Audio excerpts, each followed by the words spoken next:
Ibrani 12 ayat 2. Marilah kita melakukan dengan mata yang tertuju. Mata yang tertuju, sama-sama katakan mata yang tertuju. Artinya apa? Memandang kepada Yesus.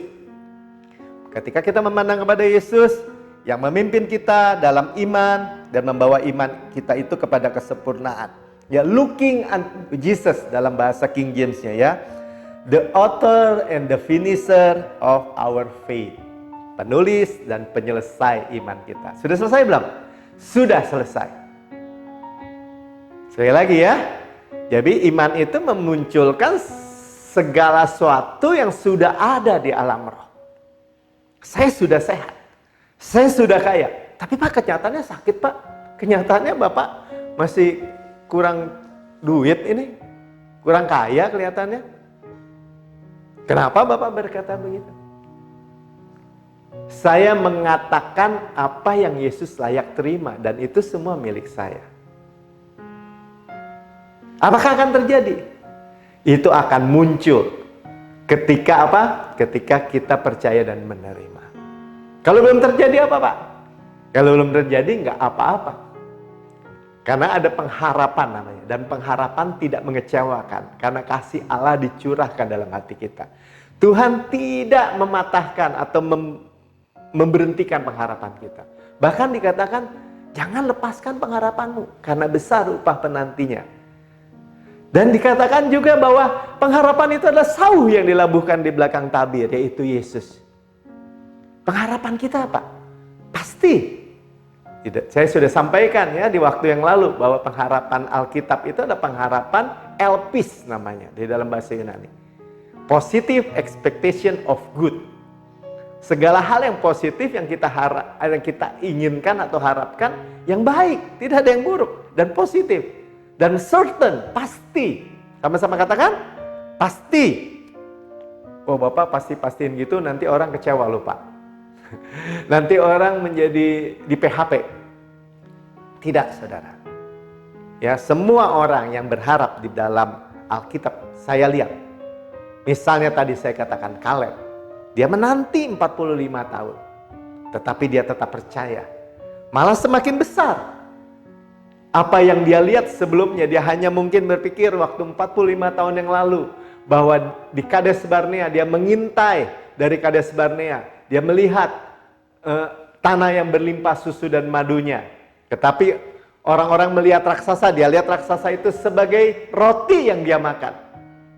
Tetapi sebagian besar orang Israel tidak percaya, unbelief, tidak percaya, sehingga dia harus tertunda 45 tahun. Ya 40 tahun di padang gurun, 5 tahun kemudian baru masuk minta Hebron. Rumah kampung raksasa. Kebun-kebun raksasa, sumur-sumur raksasa. Semakin besar pewahyuan yang dia terima tentang bahwa Allah berperang buat dia. Bahwa Allah memberikan kepada dia tanah yang berlimpah susu dan madunya. Dia minta yang raksasa. Yang besar. Dan Tuhan berikan enggak? Tuhan berikan. Ya, yang berperang adalah Tuhan. Jadi, yang dengan mengabaikan kehinaan tekun memikul salib ganti sukacita yang disediakan bagi dia, ya, yang sekarang duduk di sebelah kanan tahta Allah. Sudah lihat ya? Yesus sudah bayar dengan tekun. Makanya saya katakan memandang Yesus dan karyanya yang sempurna saja. Dan kita menerima apa? Sukacita yang disediakan tadinya buat dia, jadi buat kita. Sama-sama katakan sukacita.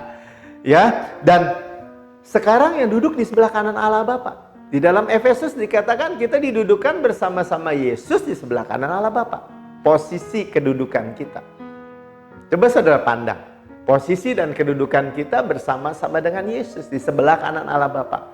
Dan posisi kita itulah yang menentukan supply dalam kehidupan kita, dalam segala aspek.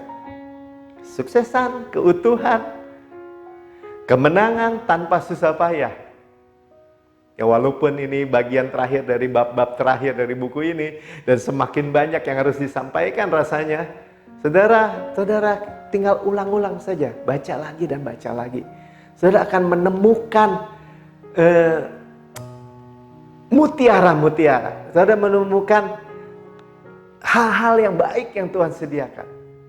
Ya, remah-remah itu yang jatuh dari meja Tuhan. Tapi kita memiliki roti anak diberikan buat kita yang luar biasa. Jadi posisi kita hanya duduk rest. Kenapa? Karena the author and the finisher, penulis dan pengarang iman kita adalah siapa? Yesus sendiri. Yesus adalah iman. Jadi iman kita bukan iman yang susah payah. Atau tadi saya katakan memelintir tangan Tuhan. Ya, dalam buku ini dikatakan mencengkram tangan Tuhan. Mau kasih nggak Tuhan? Saya udah doa puasa nih, 40 hari 40 malam. Saya udah doa baca Alkitab 10 pasal setiap hari. Padahal itu kita sudah pelajari. Hal-hal, pekerjaan-pekerjaan yang agamawi yang dilakukan oleh orang dengan maksud supaya dia dibenarkan atau dia dilayakan, itu pekerjaan sia-sia. Dead works.